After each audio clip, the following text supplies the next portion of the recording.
దేవునికి స్తోత్రం. ఒక నెల రోజులు మనము దేవుడు మనకిచ్చినటువంటి వాగ్దానం, నీ దేవుడే నీకు సహాయం చేయును అనేటువంటి వాగ్దానాన్ని మనము ధ్యానించడానికి ప్రభు కృపనిచ్చాడు.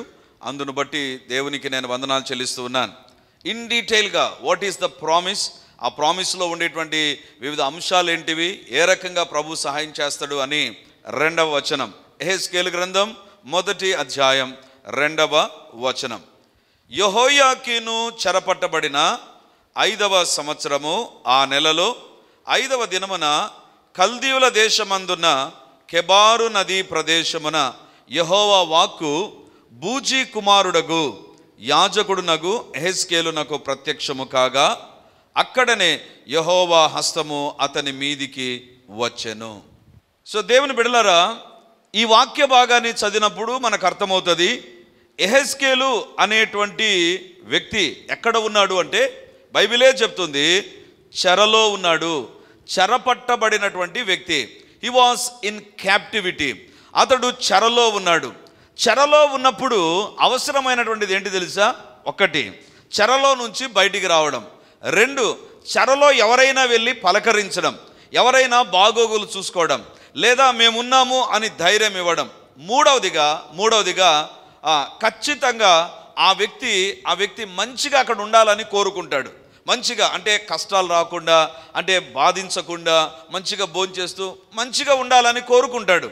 కానీ బైబిల్లో వ్రాయబడినటువంటిది ఏంటంటే ఈ 3 కాదు, దేవుని యొక్క వాక్యంలో వ్రాయబడింది అక్కడనే ఎక్కడ అతడు చెరపట్టబడినప్పుడే అక్కడనే యెహోవా హస్తము అతని మీదికి వచ్చెను. అక్కడనే, ఎక్కడ? చెరలో ఉన్నప్పుడు సహాయము కాదు, చెరలో ఉన్నప్పుడు దేవుని యొక్క నడుపుదల కాదు, చెరలో ఉన్నప్పుడు విడుదల కాదు, చెరలో ఉన్నప్పుడు ఎవరో వచ్చి పలకరించడం కాదు. బైబిల్ చాలా స్పష్టంగా చెప్తుంది అక్కడనే యెహోవా హస్తము అతని మీదికి వచ్చెను. దేవుని బిడ్డలారా, ఈరోజు దేవుని యొక్క వాక్యంలో నుంచి దేవుడు తన హస్తము ద్వారా చేసే కార్యాలను గురించి మనము ధ్యానం చేయబోతున్నాం. దేవుడు తన హస్తము ద్వారా జరిగించే కార్యాలను గురించి. దేవుని బిడ్డలారా, చెరలో ఉన్నటువంటి యెహెజ్కేలుకు ఎందుకు దేవుని హస్తం అవసరం? దేవుడు మాట్లాడితే సరిపోతుంది కదా, దేవుడు కార్యాలు జరిగిస్తే సరిపోతుంది కదా. Why God's hand came upon him? ఎందుకు దేవుని హస్తము అతని మీదికి దిగి వచ్చింది? రావాల్సిన పరిస్థితి ఏంటిది? దేవుని బిడ్డలారా, మన జీవితంలో కూడా మనం తెలుసుకోవాల్సిన విషయం ఏంటంటే, చాలా సందర్భాల్లో మనం అనుకున్న విధానంలో దేవుడు మనల్ని ఎప్పుడు కూడా దర్శించడు. 90% మనం అనుకున్న విధానంలో దర్శించడు. కేవలం 10% మాత్రమే దేవుడు ఏం చేస్తాడంటే మనం అనుకున్న విధానంలో దర్శిస్తాడు. God is having his own method. దేవునికి తన సొంత పద్ధతులు ఉన్నాయి, దేవునికి తన సొంత ప్రణాళిక ఉందండి. దాని ప్రకారమే దేవుడు జరిగిస్తూ పోతాడు. యెహెజ్కేలు అనుకోండవచ్చు, నేను చెరలోనికి వెళ్ళకూడదు, చెరలోనికి వెళ్ళాడు. చెరపట్టబడ్డాడు అంటే అతడు ఒక రాజకీయంగా, లేకపోతే అతని దేశమంతా కూడా చెరలోనికి వెళ్ళిపోయింది. అసలు వెళ్ళకూడదని అనుకుంటాడు, కానీ జరిగింది. దేవుని బిడ్డలారా, ఈరోజు దేవుడు మనతో మాట్లాడేటువంటిది ఏంటంటే, నీవు అనుకోనటువంటి విధానంలో నీ జీవితంలో పరిస్థితులు వెళుతున్నాయా? ఒకవేళ వాగ్దానం ఏమో దేవుడు ఇచ్చాడు, మంచిదే, వాగ్దానానికి బట్టి మనం ప్రార్థన చేస్తున్నాం. స్టిల్ కొన్ని సందర్భాలలో వాగ్దానము కూడా నెరవేరకుండా వేరొకటి ఏదో నెరవేరేటువంటి పరిస్థితులు నీకు వస్తూ ఉండవచ్చు. అందుకే దేవుడు మాట్లాడుతున్నాడు, యెహెజ్కేలు ఏ రకంగా చెరపట్టబడ్డాడో, ఏ రకంగా చెరలో ఉన్నాడో, ఏ రకంగా చెరలోనికి వెళ్ళినప్పుడు అతడు తన జీవితంలో నిరాశ నిస్పృహకు గురి అయిపోయాడో, దేవుని యొక్క వాక్యంలో వ్రాయబడినటువంటి మాట ఏంటంటే, అతడు అనుకున్న విధానంలో కాదు, దేవుడు తన సొంత విధానంలో యెహెజ్కేలును దర్శించడం ప్రారంభించాడు. ఇది నా వాక్యం వింటున్నటువంటి దేవుని బిడ్డలారా, don't have our own assumptions. మన సొంతంగా మనం ఇది జరగాలి, ఈ రకంగా ఉండాలి, ఇలా ఉంటే బాగుంటుంది, ఇలా జరిగితే బాగుంటుంది అని ఎప్పుడుకి ప్రీ డిఫైన్డ్ థాట్స్లో మనం ఉండకూడదండి. అంటే ముందుగానే నా జీవితం ఇట్లా ఉంటుంది అని ఎప్పుడు కూడా అనుకోవద్దు. దేవా, నీ చిత్తానుసారంగా నేను నడిపించబడాలి, నీ చిత్తమే నా జీవితంలో సిద్ధించబడాలి. That is the prayer and that is the will of the Lord. Yesu ప్రభు యొక్క ప్రార్థన అదే, దేవుని యొక్క చిత్తం కూడా మన జీవితాలు అదే. దేవా, నేను అనుకున్నట్టుగా కాదు, మనం అనుకున్నట్టుగా జరిగితే ఎలా ఉంటుందంటే, మనకు గతాన్ని గురించి తెలుసు, ఇప్పుడు ఏ రకంగా ఉన్నామో తెలుసు, అంతేగాని భవిష్యత్తు ఏ రకంగా ఉందో మనకు తెలియదు. కానీ దేవుడంట వర్తమాన భూత భవిష్యత్ కాలాల్లో ఉండే దేవుడు, ఉండిన దేవుడు కాదు, ఉంటున్నటువంటి దేవుడు ఆయన. He knows everything. God knows what is the best in your life. నీ జీవితంలో ఏది శ్రేష్టమో అదే దేవుడు అనుగ్రహిస్తాడని. యెహెజ్కేలు యెహోయాకీను అనేటువంటి రాజు చెరపట్టబడిన 5వ సంవత్సరం ఆ నెలలో 5వ దినమున కల్దీయుల దేశమందు కెబారు నది ప్రదేశమున యెహోవా వాక్కు ప్రత్యక్షమైంది. యెహోవా వాక్కు ప్రత్యక్షమైంది. దేవుని బిడ్డలారా, వాక్కు ప్రత్యక్షమైంది. దేవుడు మాట్లాడుతుంటున్నాడు, బట్ దానితో పాటు దేవుని హస్తం అతని మీదకి వచ్చింది. దేవునికి స్తోత్రం. ఈరోజు నీ దేవుని హస్తము నీ కొరకు చేసే కార్యాలేంటో కొన్నిటిని దేవుని యొక్క వాక్యంలోంచి మనం చూడబోతున్నాం. దాదాపు 1600 పైబడిన సార్లు దేవుని హస్తాన్ని గురించి బైబిల్లో వ్రాయబడిందండి. ఆదికాండం 1వ అధ్యాయం నుంచి ప్రకటన గ్రంథం చివరి అధ్యాయం వరకు 1645 టైమ్స్, 1645 సార్లు దేవుని హస్తాన్ని గురించి వ్రాయబడింది. మరి ఈ హస్తము, దేవుని హస్తము ఏం చేస్తుంది, దేవుని గురించి ఏం సందేశం ఇస్తుందో ఈరోజు దేవుని యొక్క వాక్యంలోంచి మనం చూడబోతుంటున్నాం. దేవుని బిడ్డలారా, దేవుని యొక్క హస్తాన్ని గురించి ఎందుకు ధ్యానించాలంటే, దేవుడు పూర్తిగా దేవుని గురించి మనము అర్థం చేసుకోవడం చాలా కష్టం. ఏదో కొద్దిగా అర్థం చేసుకోవడానికి మన జ్ఞానం సరిపోతుంది అంతండి, పూర్తిగా సరిపోదండి, పూర్తిగా అస్సలు సరిపోదు. ఎందుకంటే బైబిల్లో దేవుడు చెప్పినటువంటి మాటలే మనకు అర్థం కావు. దేవుని గురించి సంపూర్ణ అవగాహన మనకు ఎట్టి పరిస్థితుల్లో రాలేదండి. ఎందుకంటే మన జ్ఞానము చాలా తక్కువ దేవుని జ్ఞానం ఎదుట. మరి అలాంటి దేవుని గురించి నువ్వు తెలుసుకోవాలంటే దేవుడు మనకు అర్థమయ్యే విధానంలో మాట్లాడతాడు. దేవుని హస్తము ఏం చేస్తుంది? మనిషికి కూడా హస్తాలు ఉన్నాయి కదా. మనిషి హస్తం ఏం చేస్తుందంటే మనకు అర్థం కావడానికి చెప్తాను.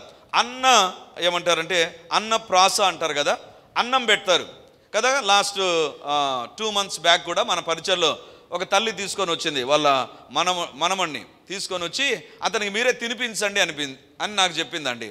నేను తినిపించేటప్పుడు నాకు ఒక డౌట్ వచ్చింది, మీకు రాలేదేమో కానీ నాకు వచ్చింది. నేను వీనికి పెడుతున్నానే, వీడు తినకపోతే ఏమేమి తిట్టుకుంటుందో నన్ను, అంటే పెద్ద అయిన తర్వాత తినకపోతే ఏమైనా తిట్టుకుంటే ఏం పెట్టాడు ఆయన చేయి సరిగా లేదు, సరిగా పెట్టలేదేమో, ఊరికి ఈయన దగ్గర పెట్టించానేమో అనుకుంటుందేమో. ఒకవేళ వాడు అందరి ఇంట్లో నాన్ వెజ్ ఉంటే వాడొక్కడు వెజిటేరియన్ అయ్యాడు అనుకో, ఆమె అనుకుంటుంది ఆయన ఏం తినిపించాడు ఆ రోజు, ఆయన ప్రారంభం సరిగా లేదు, మేమందరం నాన్ వెజ్ అయితే వీడొక్కడు దరిద్రంగా వెజిటేరియన్ ఉన్నాడే అని అనుకుంటుందేమో. ఈ తలంపులు వచ్చాయి. వెంటనే నాకు అనిపించింది, నేను తినిపించాను ప్రభా, నా చెయ్యి నేను ఉపయోగిస్తాను, కానీ నువ్వు తినిపించు ప్రభా, నువ్వు తినిపించు అబ్బాయికి, నువ్వు ఆశీర్వదించు. దేవుని బిడ్డలారా, దేవుని యొక్క హస్తం ఎలాంటిది తెలుసా? నీ యొక్క నా యొక్క హస్తము కాదు. అప్పుడప్పుడు మనం వింటూ ఉంటాం, ఆ డాక్టర్ యొక్క హస్తవాసి బలు ఉంటుందండి. ఆయన పట్టుకున్నాడంటే చాలు జబ్బు తగిలిపోతుంది. ఆయన ప్రిస్క్రిప్షన్ రాసి మందులు ఇచ్చి తిని అంత లేదు, ఆయన పట్టుకుంటే హస్తవాసి చాలా బాగుంటుంది. ఒక డాక్టర్, క్రిస్టియన్ డాక్టర్ సహోదరి, మనల్ని పరిచర్యను ఎంతగానో ప్రేమించి పరిచర్య ప్రారంభంలో నన్ను రెజినాని ఎంతగానో బలపరిచినటువంటి డాక్టర్ గ్రేస్ నిర్మల, ఆమె దగ్గరికి నేను వెళ్ళినప్పుడు చాలామంది ముస్లిం లేడీస్ ఆమె దగ్గరకు వచ్చారండి. ముస్లిం లేడీస్ వచ్చినప్పుడు నేను బయట కూర్చున్నాను, చాలామంది ఆమె దగ్గర బయట మాట్లాడుతున్నారు. నేను అనుకున్నాను, వీళ్ళేంది ఇంతమంది వచ్చారే, ఏమన్నా వాళ్ళ ఇంట్లో ఫంక్షన్ ఉంటే డబ్బు కోసం ఏమన్నా వచ్చారేమో, లేకపోతే ఏదన్నా చందా కోసం వచ్చారేమో. కాదు, వాళ్ళ ఇంట్లో ఉండే వాళ్ళందరికీ డెలివరీ ఈమె చేసిందంట. కాబట్టి బర్త్డే ఫంక్షన్కి ఈమెను పిలవాలి అని వచ్చారంట. అంటూ వాళ్ళు ఏమన్నారంటే, ఈ మేడం దగ్గర ఆపరేషన్ చేసుకుంటే, ఈ మేడం దగ్గర డెలివరీ అయితే మా కుటుంబాలు చాలా బాగున్నాయండి, ఈమె చెయ్యి పడితే చాలు అన్నారు. ఈరోజు వాక్యం చదువుతుంటే నాకు అదే అనిపించింది. ఒక డాక్టర్ యొక్క చెయ్యి ఒక గర్భిణీ స్త్రీ మీద పడితే ఒక గొప్ప కార్యం జరిగినట్టుగా వారు ఫీల్ అయిపోయి సంతోషంతో వాళ్ళు ఇంటిల్లిపాది వచ్చారండి ఆమెను ఒక ఫంక్షన్కి ఇన్వైట్ చేయడానికి. నాకు అనిపించింది, ఒక మనిషి చేతులతో అన్నం తినిపిస్తే అన్నం తినడం చేతనైతే, ఒక మనిషి చేయి పట్టుకొని ఆల్ రాయిస్తే చదువు వస్తే, ఒక స్త్రీ ఒక డాక్టర్ వృత్తిలో తన చేతిని సరిగా వాడితే, ఆ చెయ్యి ఆశీర్వాదకరంగా పనిచేస్తే, వాట్ అబౌట్ గాడ్స్ హ్యాండ్? దేవుని హస్తం ఎలాంటిదండి? దేవుని హస్తము ఎలాంటిదో ఈరోజు దేవుని యొక్క వాక్యం నుంచి మనం చూడబోతున్నాం. 2 సార్లు నేను దేవుని హస్తాన్ని గురించి మాట్లాడాను పరిచర్యలో. దేవుని కృపలో దాదాపు నేను ఇచ్చిన సందేశాలన్నీ కూడా 99.99% నాకు జ్ఞాపకం ఉంటాయి. 2 సందేశాలు దేవుని హస్తాన్ని గురించి నేను అందించాను. 2015 నవంబర్ 1 నుంచి ఈ రోజు వరకు 2 రకాలైన సందేశాలు అందించాను. ఇది 3వ సందేశం. It is totally different. 3వది కూడా పూర్తి విభిన్నమైనటువంటిది. అంతకుముందు దేవుని హస్తాన్ని గురించి ఒకవేళ మీరు వినే ఉండవచ్చు. No, this is entirely different. దేవుని బిడ్డలారా, దేవుని హస్తం ఏం చేస్తుంది? దేవుని హస్తం, ఇందాక నేను చెప్పాను కదా, బాగా ఉన్నటువంటి అబ్బాయికి అన్నం తినిపించాలి, బాగా ఆరోగ్యంగా ఉండే అబ్బాయికి చదువు నేర్పించాలి. అన్ని నెలలు నిండి గర్భ దీవెన కోసం ఎదురు చూస్తే ఒక స్త్రీకి డెలివరీకి ఒక డాక్టర్ అవసరం. అన్నీ బాగుంటేనే మనిషి పని చేస్తాడండి. ఇక్కడ బైబిల్లో వ్రాయబడింది, యెహెజ్కేలు చెరలో ఉన్నాడు, చెరపట్టబడ్డాడు. He is in a wrong position, he is in a wrong place, he is in a wrong situation. ఆయన పిలుపు ప్రవక్త, ఆయన యొక్క దర్శనం దేవుని యొక్క నామమహిమార్థం వాడబడాలి. కానీ ఇప్పుడు ఆయన ఎక్కడ ఉన్నాడు అంటే దేవుని యొక్క వాక్యం చెప్తుంది చెరలో ఉన్నాడు. అంటే ఇందాక నేను చెప్పినటువంటి వ్యక్తులందరూ కూడా రైట్ వేలో ఉంటేనే ఎవరైనా హాస్పిటల్లో బాగలేకున్నాడు అనుకున్నా మనల్ని పిలుచుకుపోయి అన్నప్రాస చేయమంటారా? ఇంట్లో బెడ్ రిడన్ అయిపోయాడు అనుకో, మా అబ్బాయికి చెయ్యి పట్టుకొని ఆలు నేర్పించానని చెప్తారా? లేదు కదా. ఏదైనా బాగలేకపోతే చెయ్యమను. కానీ ఇప్పుడు దేవుని హస్తం ఎక్కడొస్తుంది తెలుసా? యెహెజ్కేలు ఒక రాంగ్ ప్లేస్లో ఉన్నాడు. దేవునికి స్తోత్రం. దేవుని హస్తం పనిచేసేటువంటి స్థలాలు ఏవైనా సరే గుర్తుంచుకోండి, గొప్ప కార్యాలు జరుగుతాయి. ఎందుకు తెలుసా? దేవుని హస్తం మానవుని హస్తం లాంటిది కాదు. యెహోషువ గ్రంథం 4వ అధ్యాయము 23వ వచనాన్ని మనం చదువుకుందాం.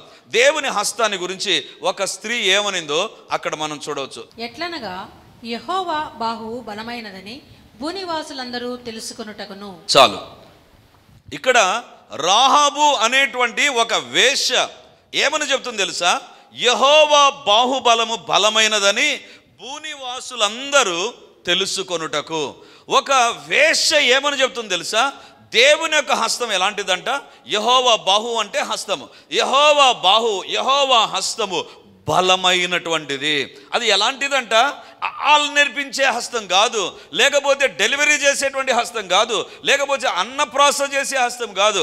బైబిల్లో వ్రాయబడింది యెహోవా బాహువు బలమైనటువంటిది. ఎందుకు ఆమె ఆ మాట అంటుంది? దేవుని హస్తం బలమైందని నీకెట్లా తెలుసమ్మా? నువ్వెప్పుడు చూసావా బల ప్రదర్శన? నువ్వెప్పుడు గమనించావు దేవుని యొక్క బలాన్ని? కదా, పిల్లలను అడిగామనుకో, నీ బలం ఏందిరా చూపరా అంటే చేయిట్లా పెట్టి షర్టు మడిచి అంటాడు. అంటేనే ఆడు ఏం ఉండదు, కానీ ఫీల్ అయిపోతాడు చాలా బలం ఉన్నట్టుగా. మనకు తెలుసు ఆడు ఏం లేదని. అట్లా ఏమైనా దేవుడు ఈమె దగ్గరకు వచ్చి షర్టు మడత పెట్టి చూడు నా బలం అన్నాడా? లేదే. మరి ఏ రకంగా చెబుతున్నావమ్మా నువ్వు యెహోవా బాహువు బలమైనదని ఏ రకంగా చెబుతున్నావు? దానికి ఆన్సర్ కింది వచనంలో ఇస్తుంది. 24వ వచనం చూడండి. 24వ వచనం, మీరు ఎల్లప్పుడూ మీ దేవుడైన యెహోవా యందు భయభక్తులు నిలుపుటకును, మేము దాటి వరకు మీ దేవుడైన యెహోవా తానే మా ఎదుట ఎర్ర సముద్రమును ఎండచేసినట్లు మీరు దాటు వరకు మీ ఎదుట యోర్దాను నీళ్లను ఎండచేసినని చెప్పి ఈ సంగతి వారికి తెలియపరచవలెను. చాలు. ఇక్కడ బైబిల్లో రాయబడింది, జవాబిస్తున్నామే. ఎట్లా దేవుని హస్తం బలమైనటువంటి తెలుసా? ఆయన యొక్క చెయ్యి పైన ఆ పెద్దగా ఒక ఏదో కండ తిరుగుతుంది చూసారా? కండలు తిరిగిన బండ వీరుడని సండే స్కూల్ పిల్లలు పాడతారు పాట.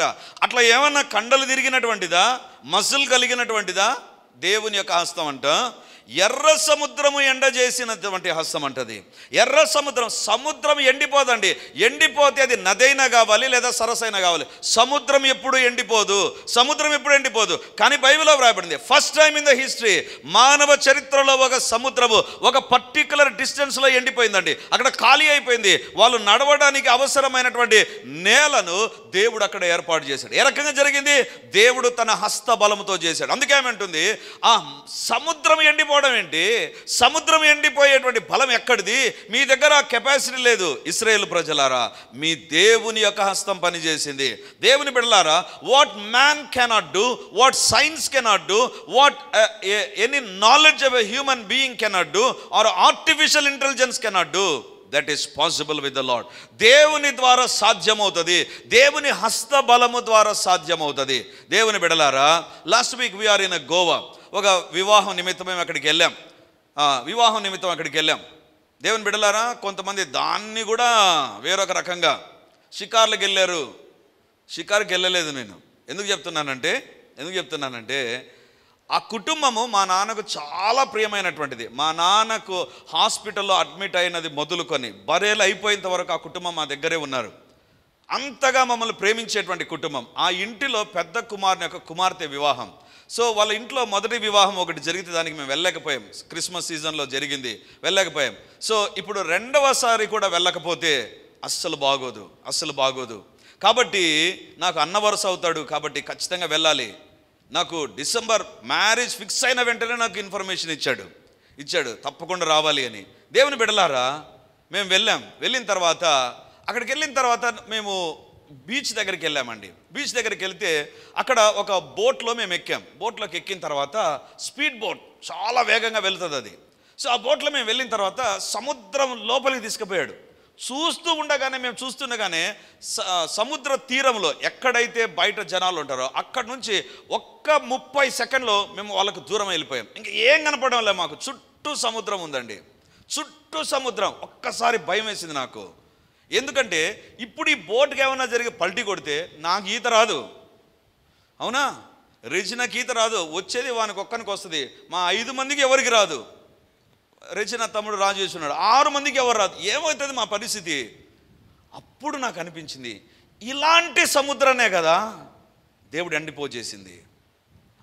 దేవుని బిడ్డలారా, ఎన్ని వేల సంవత్సరాల నుంచి ఆ సముద్రం ఉందో ఎప్పుడు ఎండిపోలేదు అది. కానీ దేవుని హస్తం దిగి వస్తే అంట రాహాబ్ అంటుంది సముద్రం ఎదుట ఎండిపోయింది. How is it possible? దేవుని హస్తము ద్వారా. దేవుని బిడ్డలారా, ఈరోజు దేవుడు మనతో మాట్లాడుతుంటున్నాడు. ఇది మనం అర్థం చేసుకోవాల్సింది. నీ దేవుని యొక్క హస్తము యొక్క బలాన్ని నువ్వు అర్థం చేసుకో. నీ దేవుని యొక్క హస్త బలాన్ని నువ్వు అర్థం చేసుకో. అది ఏదో మామూలు మానవ హస్తం లాంటిది అనుకున్నావా? నీవు చాలా భ్రమలో ఉంటున్నావు. దేవుని హస్తం ఎలాంటిదో ఈరోజు దేవుని యొక్క వాక్యంలో, ఎందుకు దేవుని యొక్క బాహు బలమైనటువంటిది, శక్తి కలిగినటువంటిది, ఆయన దక్షిణ హస్తము సూర్యకార్యాలు చేస్తుంది అని బైబిల్లో వ్రాయబడింది అంటే కొన్ని కారణాలు ఎదుట ఉంచాలని కోరుతున్నాను. అపోస్తల కార్యములు 11వ అధ్యాయం 21వ వచనం. Acts of apostle chapter 11 versus 21. ప్రభు హస్తము వారికి తోడై ఉండెను కనుక నమ్మిన వారు అనేకులు ప్రభువు తట్టు తిరిగిరి. ప్రభువు తట్టు తిరిగారు అనేటువంటి సెంటెన్స్ అక్కడ లూకా సువార్తికుడు లూకా రాయలేదండి. లూకా సువార్త రాసింది లూకా, అపోస్తల కార్యములు కూడా రాసింది కూడా లూకానే. సో లూకా ఏమని రాయాలి అంటే ప్రభువు తట్టు అనేకులు తిరిగారని రాస్తే సరిపోతుంది. కానీ దాని పైన ఒక వచనం రాశాడు, ఒక లైన్ ఉంది, ప్రభు హస్తము వారికి తోడై ఉండెను. ప్రభు హస్తము తోడుగా ఉందంట. దేవుని బిడ్డలారా, దేవుని హస్తం ఎలాంటిది తెలుసా? అది వంట వార్పులు చేసి గుడ్డలు ఉతికేటువంటి హస్తం కాదు. అది ఎలాంటి హస్తం తెలుసా? బైబిల్లో వ్రాయబడింది, అనేకులు ప్రభు తట్టు తిరిగారంట. అంటే వాళ్ళు ఇంతకుముందు సాతాను సైడు, లేకపోతే సాతాను తట్టు, లేకపోతే లోక సాంప్రదాయాల ప్రకారం, లోక పద్ధతుల ప్రకారం, లోకంలో ఉండేటువంటి ఆకర్షణలకు ఆకర్షితులై లోకం వైపు తిరిగినటువంటి వారు ఒక్కసారి దేవుని వైపు తిరిగారంట. ప్రభువు తట్టు తిరిగారంట. దేవుని వైపు ప్రజలు తిరిగారంట. ఎందుకు తిరిగారు? ఒక వ్యక్తి జీవితంలో మారు మనసును, ఒక వ్యక్తి జీవితంలో లోకం తిట్టు తిరగకుండా దేవుని తట్టు తిప్పగలిగింది ఏది తెలుసా? దేవుని హస్తం. ఒకవేళ మీరు అక్కడ పాముంది, మీరు తెలియకుండా నడుచుకుంటూ వెళ్ళిపోతున్నారు ఏదో కాయల్లో ఉండి, అప్పుడు ఏం చేస్తాం? నా హస్తం ఏం చేస్తా అంటే ఒకవేళ నేను ఉంటే లాగేస్తా. ఎందుకంటే అక్కడ ఒక ప్రమాదం ఉంది. మానవ హస్తం ఒక ప్రమాదం నుంచి తప్పిస్తే దేవుని హస్తం అంట ఒక వ్యక్తి నరకానికి పోకుండా, నరక శిక్షకు పాత్రుడు కాకుండా ఆ వ్యక్తిని ప్రక్కకు తీసుకొని వస్తుంది. అందుకే 11వ అధ్యాయం అపోస్తల కార్యం 21వ వచనం చెప్తుంది, ప్రభు హస్తము వారికి తోడై ఉండెను. దేవుని హస్తం దిగి వచ్చినప్పుడు వ్యక్తుల యొక్క బుద్ధులు మారుతాయి. దేవుని హస్తం దిగి వచ్చినప్పుడు వ్యక్తుల యొక్క కోరికలు మారుతాయి. దేవుని హస్తం దిగి వచ్చినప్పుడు వారికి ఉండేటువంటి లక్షణాలు మారుతాయి. దేవుని బిడ్డలారా, ఈరోజు దేవుని యొక్క వాక్యంలో వ్రాయబడింది, ప్రభు హస్తము తోడుగా ఉనింది. అందుకే వారు అనేకులు ప్రభు తట్టు తిరిగిరి. వాక్యాన్ని వింటున్నటువంటి దేవుని బిడ్డలారా, ఈరోజు దేవుడు మనతో మాట్లాడుతున్నాడు. ఎలాంటి పరిస్థితుల్లో వాళ్ళు తిరిగారు తెలుసండి? 21వ వచనం ఇంతవరకు చదువుకున్నాం. 19వ వచనం చదువుదాం ఇప్పుడు. స్టెఫెను విషయంలో కలిగిన శ్రమను బట్టి చెదరిపోయిన వారు యూదులకు తప్ప మరి ఎవనికిని వాక్యము బోధింపక ఫెనీకే, కుప్రా, అంతియొకయ ప్రదేశముల వరకు సంచరించిరి. 20వ వచనం. కుప్రీయులు కొందరును కురేనీయులు కొందరును వారిలో ఉండిరి. వీరు అంత్యొకయకు వచ్చి గ్రీసు దేశపు వారితో మాట్లాడుచు ప్రభువైన యేసును గూర్చిన సువార్త ప్రకటించిరి. 19-20 వచనాలు చదివించాను. ఏమున్నాయి 19-20 వచనాల్లో? స్టెఫను విషయంలో కలిగిన శ్రమ, భయంకరమైన ఒక శ్రమ అక్కడ జరిగింది. షాక్ అయిపోయారు. ప్రార్థన చేసి పరిచర్య జరిగించి దేవునికి నమ్మకంగా జీవించే గొప్ప దైవ సేవకుడైన స్టెఫనును యవన ప్రాయంలోనే రాళ్లతో కొట్టి సమాధి చేసేసారండి. అప్పుడు అందరూ భయపడిపోయారు. ఏమ్మో, యేసు ప్రభువును వెంబడిస్తే, యేసు ప్రభు దగ్గరికి వెళితే, యేసు ప్రభుకు ప్రార్థన చేస్తే ఇంత కష్టం వస్తుందా, ఇంత కష్టం వస్తుందని అందరూ భయపడ్డారు. అప్పుడు దేవుని హస్తం పనిచేసిందండి. ఎక్కడైనా గుర్తించండి దేవుని బిడలారా, ప్రపంచంలో మీరు ఎక్కడైనా చూడండి, ఒక ప్రాంతములో ప్రజలను సాతాను కానీ సాతాను సంబంధికులు కానీ హింసిస్తే గుర్తుంచుకుందాం, అక్కడ దేవుని హస్తం దిగి వస్తుందండి. అంతవరకు జరిగినటువంటి పరిచర్య ఒక ఎత్తుగా ఉంటుంది, ఇక జరిగేటువంటి పరిచర్య ఇంకొక ఎత్తుగా ఉంటుంది, జరిగేటువంటి పరిచర్య ఇంకొక ఎత్తుగా ఉంటుంది. వాక్యాన్ని వింటున్నటువంటి దేవుని బిడలారా, ఒక రాంగ్ సిచ్యువేషన్లో, అంటే శ్రమ కలిగి అందరూ బాధపడుతున్నారు స్టెఫను విషయంలో, అప్పుడు దేవుని హస్తం దిగి వచ్చింది. ఆ బాధలో అందరూ దేవునికి దూరం కాల. బైబిల్లో వ్రాయబడింది, దేవుని వైపు తిరిగారంట. ఏ రకంగా తిరిగారు? దేవుని హస్తం. దేవునికి స్తోత్రం. ప్రతి మీటింగ్లో నేను ఖచ్చితంగా ఈ ప్రార్థన చేస్తాను, దేవా నీ హస్తం దిగి రావాలి ప్రభా. ప్రజలను మార్చగలిగింది నీ హస్తం, ప్రజలను పాపం నుంచి లోకం నుంచి తప్పించగలిగింది, తిప్పగలిగింది నీ వాక్యం. I cannot do anything lord. దేవా నా వల్ల ఏది కాదు ప్రభా, యూ కెన్ డూ దాట్, నువ్వు చేయగలవు ప్రభా. వాక్యాన్ని వింటున్నటువంటి దేవుని బిడ్డలారా, ప్రభు హస్తము దిగి వచ్చింది. అనేకులు ప్రభు తట్టు తిరిగారు. నీ ఇంట్లో ఎవరైనా ఇంకా ప్రభు వైపు తిరగలేదా? దేవుని వైపు తిరగకుండా లోకంలో జీవిస్తున్నారా? దేవుని వైపు తిరగకుండా దేవునికి వ్యతిరేకంగా అలవాట్లలో ఉన్నారా? ఈ రోజు నుంచి అడగండి, దేవా నీ హస్తము నా కుమార్తె పైన పని చేయాలి, నా భర్త పైన పని చేయాలి, నా భార్య పైన పని చేయాలి, నా బంధువు పైన నా ఫ్రెండ్ పైన పని చేయాలి. దేవా వారిని తిప్పగలిగింది నీ హస్తం. మనిషిని ఎవరు తిప్పలేరండి. చాలామంది చెప్తారు మత ప్రచారం చేసి మీరు ప్రలోభాలు పెట్టి బలవంతంగా మత మార్పిడులు చేస్తున్నారే బాబు, మేము చేయం, మేము మా వల్లగానే కాదు, మా దేవుడు చేస్తాడు. హల్లెలూయా, హల్లెలూయా. ఆయన అనుకున్నాడా, ప్రజలు ఆయన వైపు తిరుగుతారంతే. ఆయన హస్తం దిగి వచ్చింది, దట్స్ ఆల్. దేవునికి స్తోత్రం. ఈరోజు దేవుడు అంటున్నాడు, దేవుని హస్తము ఎందుకు బలమైనటువంటి తెలుసా? ఎందుకు దేవుని హస్తము ఆ యొక్క యెహెజ్కేలు పైకి దిగి వచ్చింది తెలుసా? వెరీ సింపుల్ రీజన్, ప్రభువు తట్టుకు తిరగడానికి. అంతవరకు శ్రమ కష్టం దీని వైపు తిరిగాడేమో యెహెజ్కేలు, ఇప్పుడు యెహెజ్కేలును తిప్పుతున్నాడు పరిచర్య వైపు తిప్పుతుంటున్నాడు. వాక్యాన్ని వింటున్నటువంటి దేవుని బిడ్డలారా, ఈరోజు దేవుడు మనతో మాట్లాడుతున్నాడు. దేవుని హస్తం చేసే కార్యం ఏంటి తెలుసా? నీవు వెళ్తున్నటువంటి తప్పుడు మార్గాల్లో నుంచి, తప్పుడు విధానాల్లో నుంచి, తప్పుడు పద్ధతుల నుంచి, తప్పుడు కోరికల నుంచి, ఇప్పుడు చెప్తాను ఇంకొక మాట, తప్పుడు తీర్మానాలు చేసేవేమో. నీ పిల్లల విషయంలో, నా పిల్లలు ఇంక ఇట్లా ఉండరు, లేకపోతే నా భార్య ఉండదు అని తప్పుడు తీర్మానం చేసేవా? ఈరోజు నా దేవుని హస్తం నీపైనే పనిచేయునుగాక, నీ కుటుంబంపైనే పనిచేయునుగాక. మన తప్పుడు మార్గాల్లోంచి మనం తిప్పబడుదుముగాక. దేవుని బిడ్డలారా, మొదటిగా దేవుని హస్తము లోకం నుంచి, పాపం నుంచి, నరకం నుంచి దేవుని వైపు తిప్పుతుందండి. రెండవదిగా దేవుని హస్తం ఏం చేస్తుంది?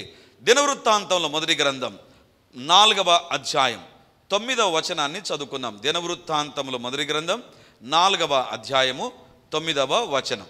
ఎబ్బేజు తన సహోదరుల కంటే ఘనము పొందిన వాడై ఉండెను. వేదన పడి ఇతని కంటినని అతని తల్లి అతనికి ఎబ్బేజు అని పేరు పెట్టెను. చాలా విచిత్రమైన వచనంగా ఉంటుంది కదా 9వ వచనం. ఎబ్బేజు అంటే అర్థం ఏంటి? కింద ఫుట్నోట్లో వేదన. ఏమంట ఎబ్బేజు అంటే? నాకు అనిపిస్తుంది, ఎవరైనా పేరు పెట్టమని ఇక్కడికి వచ్చారనుకో, వాళ్ళకి ఎబ్బేజు అని పేరు పెడితే ఎట్లుంటుంది? వేదన, నీ ద్వారా వేదన. ఎవరు పెట్టారు? పాస్టర్ పెట్టలా, సొంత తల్లి తన కుమారునికి ఏమని పేరు పెట్టింది తెలుసా? వేదన అని పేరు పెట్టింది. సంతోషమ్మ అంటారు. అంటే ఎందుకు పేరు పెట్టారు? ఈమె ఎప్పుడు సంతోషంగా ఉండాలి, ఈమె ద్వారా మాకు సంతోషం రావాలి, అవునా? సో పేరు పెట్టడంలో ఒక ఉద్దేశం ఉంటుంది. తల్లి, సొంతం తల్లి ఏం పేరు పెట్టింది తెలుసా? వేదన అని పేరు పెట్టింది. కానీ ఆ తర్వాత బైబిల్ చెప్తుంది ఎబ్బేజు అంటే వేదన. తర్వాత చూడండి 9వ వచనం, తన సహోదరుల కంటే ఘనము పొందినవాడే. ఎబ్బేజు తన తల్లి ఆ ప్రసవ సమయంలో ఎంత వేదన పడిందో, చచ్చిపోతాను అనుకుందేమో, ఏమనుకునేదో ఏమో మనకు తెలియదు, కానీ ఆమె మాత్రం ఒక పేరు పెట్టేసింది, వేదన. కానీ బైబిల్లో వ్రాయబడింది వేదన లేదా ఈ వ్యక్తి జీవితంలో, అతని కుటుంబంలో వేదన లేదు. బైబిల్ చెప్తుంది, తన సహోదరుల కంటే ఘనము పొందిన వాడై ఉండెను. తన సహోదరుల కంటే, అరే తల్లి వేదన పడి నేను కన్నాను కదా అనుకొని వేదన అనే పేరు, ఎబ్బేజ్ అని పేరు పెడితే, కానీ విచిత్రం ఏంటి తెలుసా, వేదన లేదు అతని ద్వారా, ఘనము కలిగిందంట, ఘనత కలిగిందంట. నాకు అనిపించింది, తల్లి కోరిక వ్యర్థమైపోయి నీ జీవితంలో కొత్తది వచ్చిందేంటి ఎబ్బేజు? ఏంటి వేదనకు బదులుగా ఘనత వచ్చిందేంటి? ఏంటి కారణం? ఎందుకు ఘనత వచ్చింది? చాలామంది కోరిక ఏముంటుంది తెలుసా, మన విషయాల్లో మనం ఎప్పుడు ఏడుస్తూ ఉండాలి, వీళ్ళకి ఎప్పుడు ఇట్లే ఉండాలి, ఎప్పుడు ఏడ్చి ఏడ్చి ఏడ్చి అట్లే చావాలి అనుకుందాం అని అనేవాళ్ళు ఉన్నారనుకుందాం. కష్టపడాలి, ఒక కష్టం తర్వాత ఇంకో కష్టం, ఇంకా బాగా కష్టపడి అని మనసులో కానీ బయట కానీ అనేవాళ్ళు ఉన్నారనుకుందాం. వాళ్ళ మధ్య నీకు ఘనత కలగాలంటే ఏం చేయాలి తెలుసా? 10వ వచనం చూడండి, 4వ అధ్యాయం 10వ వచనం. ఎబ్బేజు ఇశ్రాయేలీయుల దేవుని గురించి మొరపెట్టి, నీవు నన్ను నిశ్చయముగా ఆశీర్వదించి నా సరిహద్దులను విశాలపరిచి నీ చెయ్యి నాకు తోడుగా ఉండదు. ఏమంట? నీ చెయ్యి నాకు తోడుగా ఉండదయచేసి. ఎందుకు ఎబ్బేజు నువ్వు ఘనత పొందుకున్నావు? ఎందుకు నీ జీవితంలో ఒక ఘనత వచ్చింది? ఘనత రావడానికి గల కారణం ఏంటి? నీ సొంతం తల్లే నీకు ఒక పేరు పెట్టింది. ఏమని పేరు? వేదన. నీ ద్వారా వేదన తప్ప ఇంకోటి లేదు, అవమానం తప్ప ఏం లేదు, కష్టం తప్ప ఇంకోటి లేదు, హృదయంలో బాధ తప్ప ఇంకోటి లేదు అనుకుని నీ తల్లే పేరు పెట్టింది. మరి నీ జీవితంలో ఘనత ఏ రకంగా వచ్చింది? ఎబ్బేజు ఏం చేస్తున్నాడు తెలుసా? ఒక ప్రార్థన చేశాడు. ఏంటి ఆ ప్రార్థన తెలుసా? నీ చెయ్యి నాకు తోడుగా ఉంటే చాలు ప్రభువా, నీ చెయ్యి నాకు తోడుగా ఉండని ప్రభువా. నా తల్లి నోరు నా పైన పలికినటువంటి మాట ఏంటి తెలుసా? వేదన. నీ ద్వారా వేదన తప్ప ఇంకోటి లేదు. కానీ ఇప్పుడు నేను అంటున్నాను, ఆ వేదన తొలగిపోయి నా జీవితంలో ఘనత కలగాలి అంటే నీ చెయ్యి నాకు తోడుగా ఉండాలి ప్రభువా. హల్లెలూయా, హల్లెలూయా, హల్లెలూయా, హల్లెలూయా, హల్లెలూయా. పరిశుద్ధాత్మ దేవా నీకే స్తోత్రము తండ్రి. యేసయ్యా నీకు వందనాలు. బాహుబలమైనటువంటి దేవా నీకు స్తోత్రాలు తండ్రి. హల్లెలూయా, హల్లెలూయా. తండ్రి ఈ సమయంలో మేమందరం ఇప్పుడు ప్రార్థన చేస్తున్నాం ప్రభా. యేసయ్య నామమందు ఇప్పుడు ప్రార్థన చేస్తున్నాం ప్రభా. నీకు వ్యతిరేకంగా, నీ వాక్యానికి వ్యతిరేకంగా మేము ఎక్కడ జీవిస్తూ ఉన్నా నాయనా మమ్మల్ని మన్నించండి ప్రభా. నీ శిలువ రక్తం మమ్మల్ని కడుగునుగాక, నీ శిలువ రక్తం మమ్మల్ని కడుగునుగాక, నీ శిలువ రక్తం మమ్మల్ని కడుగునుగాక. ఏ యొక్క లోకము పాపపు అలవాట్లు మా జీవితాల్లో మమ్మల్ని పరిపాలిస్తున్నాయో, అలవాట్లు పరిపాలిస్తున్నాయో, స్నేహాలు పరిపాలిస్తున్నాయో, తప్పుడు తలంపులు మా జీవితాన్ని నరకం వైపు నడిపిస్తున్నాయో, ఇప్పుడు అలాంటి ప్రతి ఒక్కరిపైకి, మా ఒక్కొక్కరిపైకి మీ రక్తము దిగివచ్చునుగాక. తండ్రి మమ్మల్ని కడగండి ప్రభా. ప్రతి పాపము, శాపము, వేదన మేము లోను కాకుండా మీ రక్తమే కడుగునుగాక. మీ కార్యాలు మీరు జరిగించండి నాయన.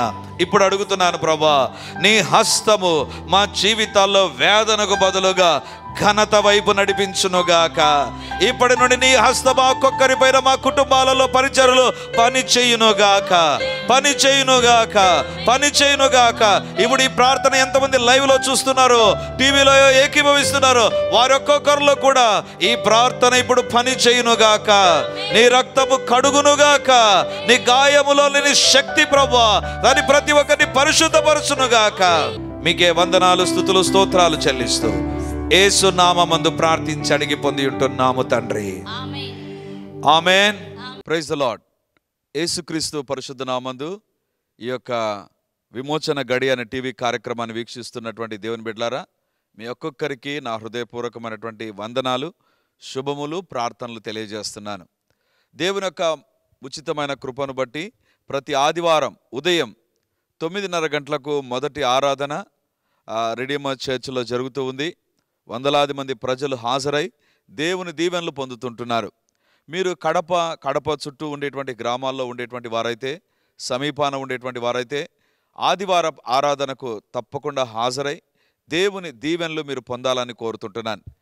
మీకోసం ప్రత్యేకంగా దేవుని యొక్క సందేశం, ప్రత్యేకమైన ప్రార్థనలు, వ్యక్తిగతంగా మిమ్మల్ని కలుసుకొని మీ గురించిన విషయాలు తెలుసుకొని ప్రార్థించాలని మేము సిద్ధంగా ఉన్నాం. కాబట్టి ఈ యొక్క రెడీమర్ చర్చ్ కడప నడిబొడ్డున ఉండేటువంటి కోట్రేడి సర్కిల్ దగ్గర నారాయణ కాలేజ్ ఎదురుగా ఉండేటువంటి ఇంతకుముందు ఉన్నటువంటి స్టార్ థియేటర్లో ఇప్పుడు జరుగుతూ ఉంది.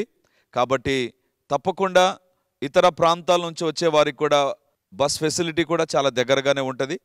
కాబట్టి తప్పకుండా మీరు మీ కుటుంబాలు హాజరై ఈ వాక్యపు దీవెనలు, ప్రార్థనా శక్తిని, దేవుని యొక్క అద్భుతమైనటువంటి సన్నిధిని ప్రతి ఆదివారం ఉదయం 9:30కు జరిగేటువంటి ఆరాధనలో హాజరై దేవుని దీవెనలు పొందాలని కోరుతూ ఉన్నాను. సాయంత్రం 7 గంటలకు కూడా 2వ ఆరాధన ఉంటుంది. తప్పకుండా ఈ 2 ఆరాధనలకు మీరు హాజరై దేవుని దీవెనలు పొందాలని కోరుతూ ఉంటున్నాను. మరిన్ని వివరాలకు ఈ కింద కనబడుతున్నటువంటి నంబర్ 9845669572 లేదా 9440407722కు మీరు కాల్ చేసి వివరాలు తెలుసుకోవాల్సిందిగా కోరుతున్నాను. God bless you.